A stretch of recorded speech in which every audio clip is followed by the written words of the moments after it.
Hello everybody and welcome to the Showcast, a series of candid conversations from film festivals and film markets everywhere, brought to you by The Film Verdict and hosted by yours truly, Matt Micucci.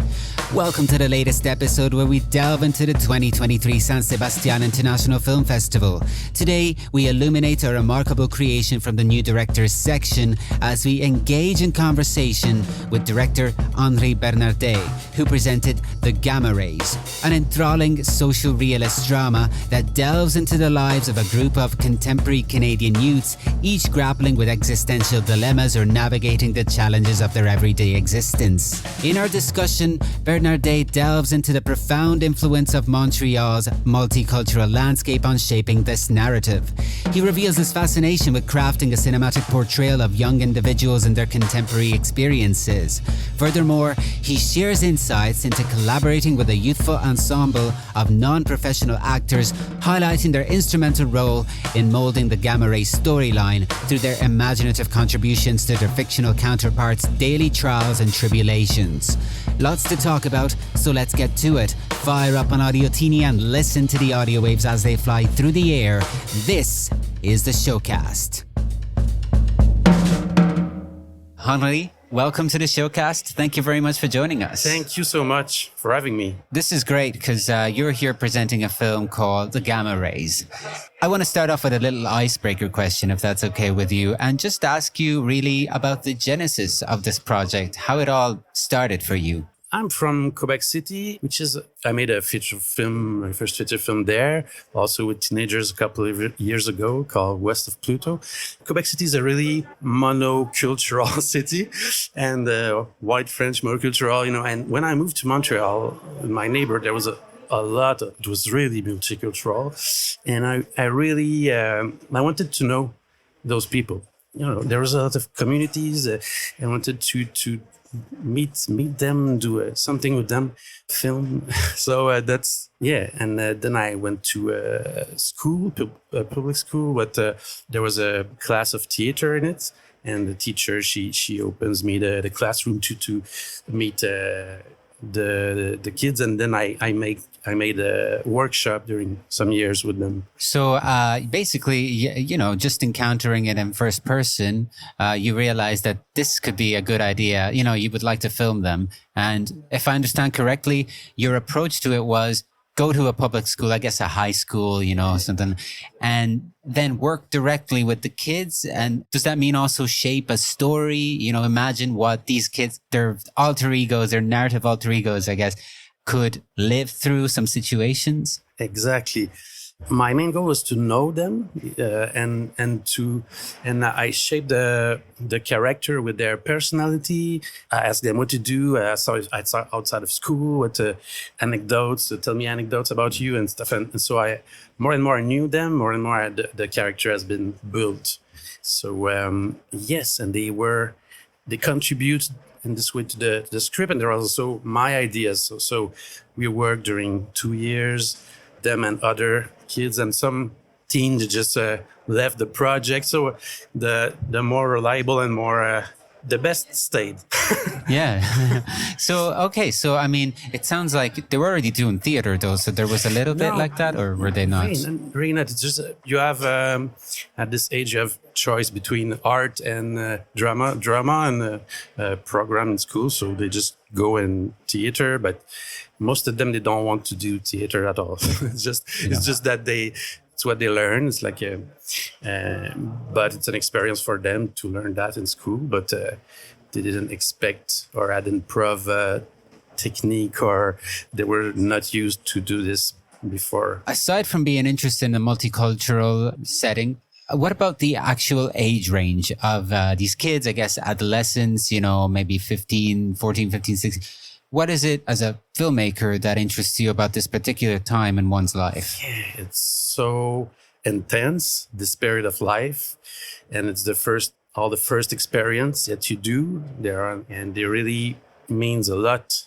Charnière, like they are really important. It's a really important period that shapes you, and it's sometimes there is elements in when you're a teen that seem to be when you're adults very anecdotal, but they're really, really important.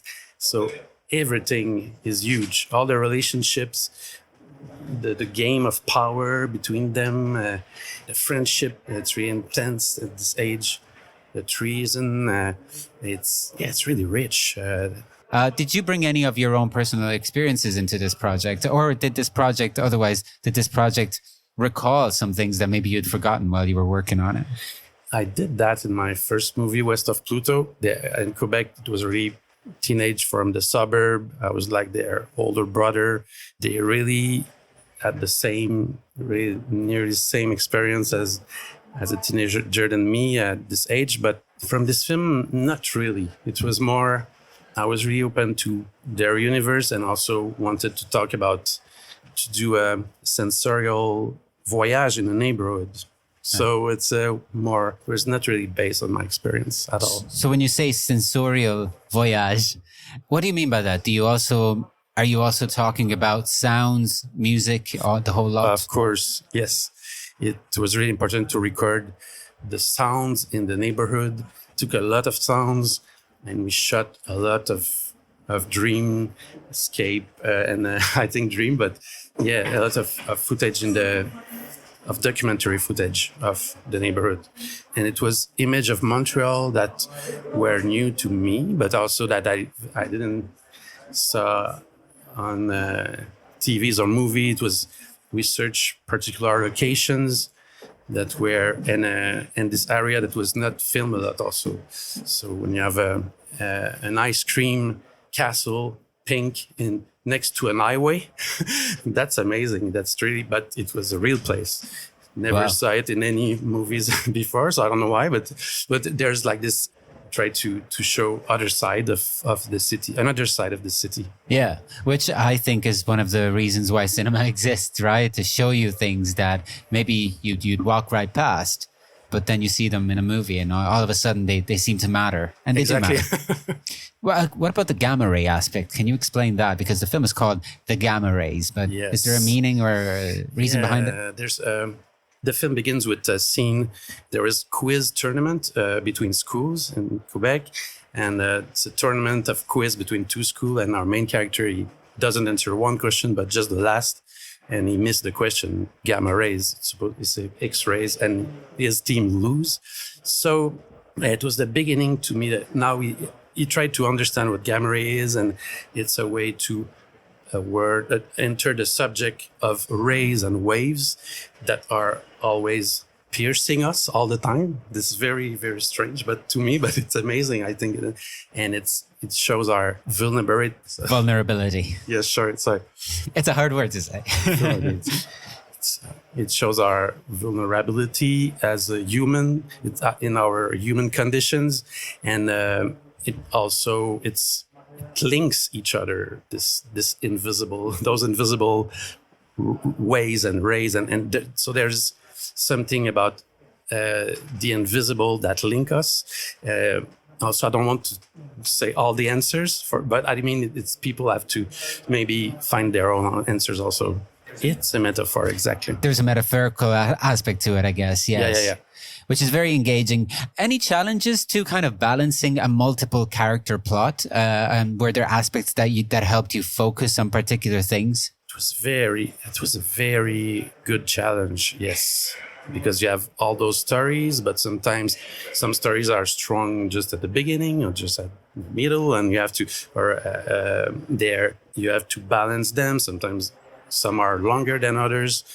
And you want to put documentary also in it. So we had a lot of puzzle pieces. And in the editing room, we tried a lot of things to make it coherent. And also to maintain a balance between reality and fiction, right? Yes, it's really we want to make it believable all the way,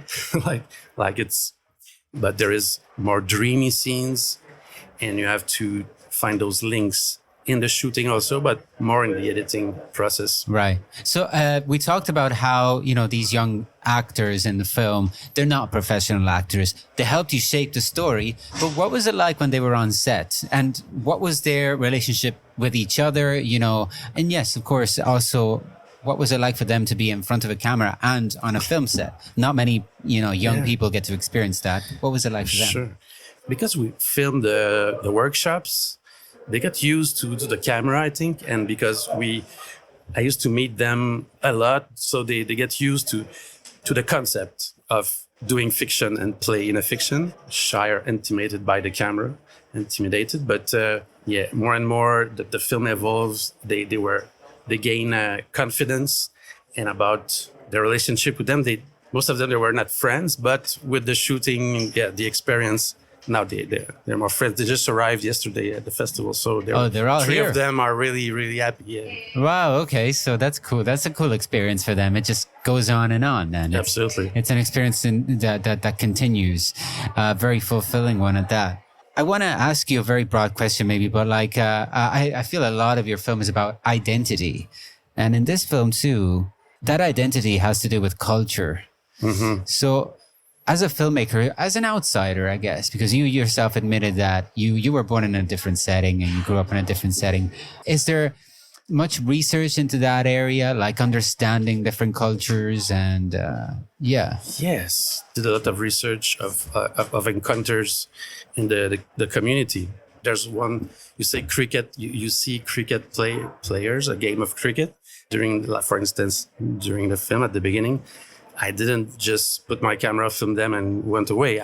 I've met the cricket teams. I went there a couple of times, and it's like this for all the aspect, all the shots in the film. It's really behind this. There is a really an intense research process. Yeah, and then the kid with the shoes, he gets the shoes that I guess they're signed by Çalhanoğlu, the Turkish player. You know him?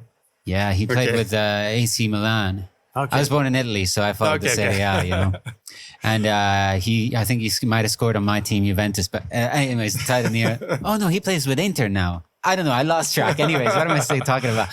But it's like, but those shoes cost $400. Yeah. But this is a kid looking for an identity, I guess, Of course. Yeah. I can relate to that. I see what you mean. Yeah, of course. You want to exist in the eyes of the others. It's what you want to do when you have this age. And when his cousin arrived, his world collapsed and he lost his identity. Is nothing because the other takes the light. His friends like him. He's a bit jealous and then doesn't work anymore and he's lost. Right, that's one of the characters. Another character, for example, is a young woman who is tough, protective of her friend, and just, and then you have a kid who's kind of more of a solitary guy who is very bright, intelligent, and has this relationship all of a sudden with this lady who, like, fortuitously encounters, and they have these phone conversations, and she kind of becomes, I don't know, a guide, a sort of a reference point for him. It's just, it's there's a lot of happening in this movie, and it just needs to be seen, I think. But I want to ask you I want to find out a little more about you, because we talk about growing up, identity, and all of that stuff. At what point in your life did you realize that you wanted to make movies? I was quite young. I mean, at around 14 or 15, I began to see, I saw a lot of movies, and I wanted to do movies since a lot of time. At first, I thought I wanted to just write movies. But when the mini DV arrives, like the mini DV, suddenly it was more, it was accessible to do films. And we are a bunch of filmmakers in Montreal when we were, 25. There was a movement in Montreal called Kino. And then I started this movement in Quebec City. So every month we project movies from all the people in the gang, because YouTube didn't exist at the time.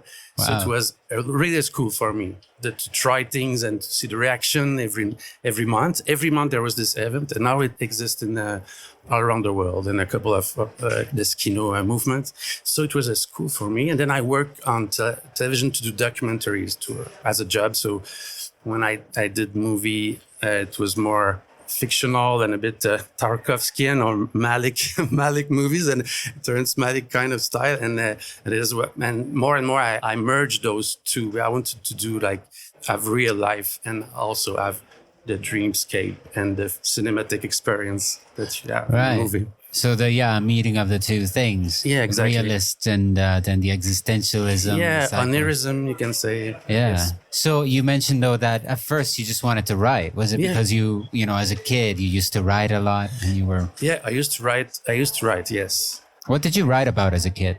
It was more bad novels, I guess. Yeah, they're really, fantasy novels? Fantasy, I wrote, when it's in French is dont vous êtes le héros, like you're the hero of you change, go to page 45 and you roll the dice. And what are they called? Does it exist? Yes, they do. Well, they're like game books. I'm sure there's a name. I was like writing this kind of stuff. And also it was more short stories. And then it evolved, and it evolved to the point where I shot those. And then finally, DV cameras come along, and you start thinking of becoming a movie maker. And there's a little documentary then experience in there. So do you find that nowadays, because of the different equipment and film is more accessible to us, it's easier to balance existentialism with documentary, like you said? Yes, but you still have. You still need a budget to do movies, or really a lot of time. So that's a struggle. So this is a movie that took time to get the funds, and even if it's not a lot of money, it's always you need that when you do films of. And do you think that gamma rays also offers a different type of representation of teenagers, something that perhaps is a representation that we don't normally see in more mainstream and accessible stuff? I don't know. I hope there's at least there's it's about those kids. It's made from their personality, so in a way it's unique because they are unique. So maybe in a way I hope. Of course, there's a lot of obvious themes and teenager life, but there's this. It's about this particular neighborhood, and so it's sometimes when you're focused on the macro elements of a community, but you do it in a way that is honest and natural. I hope that the human elements of it transcend and that it becomes more like everyone could relate to. Universal film. More universal, exactly. Well, thank you very much, Henry. It's been an absolute pleasure. Thanks a lot. My pleasure. I hope you enjoyed our conversation about the gamma rays from the new directors section of the 2023 San Sebastián International Film Festival in Spain. Make sure to check out other episodes of the Showcast from San Sebastián and beyond that are already available to you, courtesy of The Film Verdict. Until the next time, this is Matt Micucci signing off. See you soon.